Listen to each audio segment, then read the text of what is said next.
Gentleman from North Carolina, Mr. Butterfield, is recognized. Thank you very much for recognizing me. Let me just take a moment to thank the chairman of this committee, Mr. Waxman, and the chairman of the subcommittee, Mr. Pallone, for their extraordinary leadership.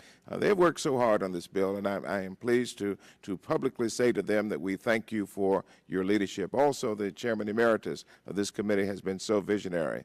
But today, Madam Chairman, marks a very historic day for this committee and for the U.S. Congress. The American people have made it abundantly clear they want health care reform, and they want it now. And today we are one step closer to delivering on that request. H.R. 3200 takes a bold step toward reforming an outdated health care system that has proven ineffective in its delivery and, as we all know, quite expensive. I commend President Obama for providing the vision and the leadership for making health care reform a priority, and for realizing that failure to address this issue will impact the long-term global competitiveness of this country.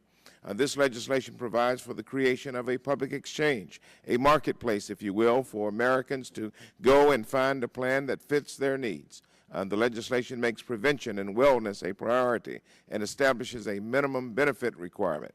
Annual out-of-pocket expenses would be capped. Coverage denials for pre-existing conditions and the lifetime limits on how much insurance companies will pay would be eliminated. I can tell you, for the people that I represent in rural eastern North Carolina, this legislation is essential.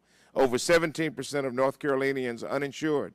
Over the past 8 years, families in my state have seen their health insurance premiums rise 5 times faster than their wages. According to the census, more than 1 in 6 people in 8 of the counties that I represent are uninsured.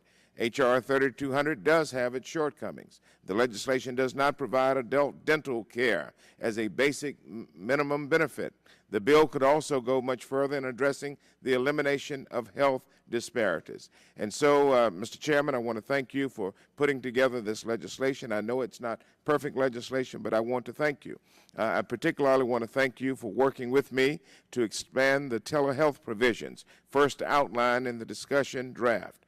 Telehealth involves the use of technology in diagnosing and treating chronically ill Medicare patients, particularly those in the remote and rural communities like the one that I represent, and it works. So thank you, Mr. Chairman, for your extraordinary work. I look forward to the next 4, 5, 6, 7 days of markup, whatever it takes. We're going to deliver a good package to the House floor for consideration. Thank you, and I yield back. Gentleman yields back.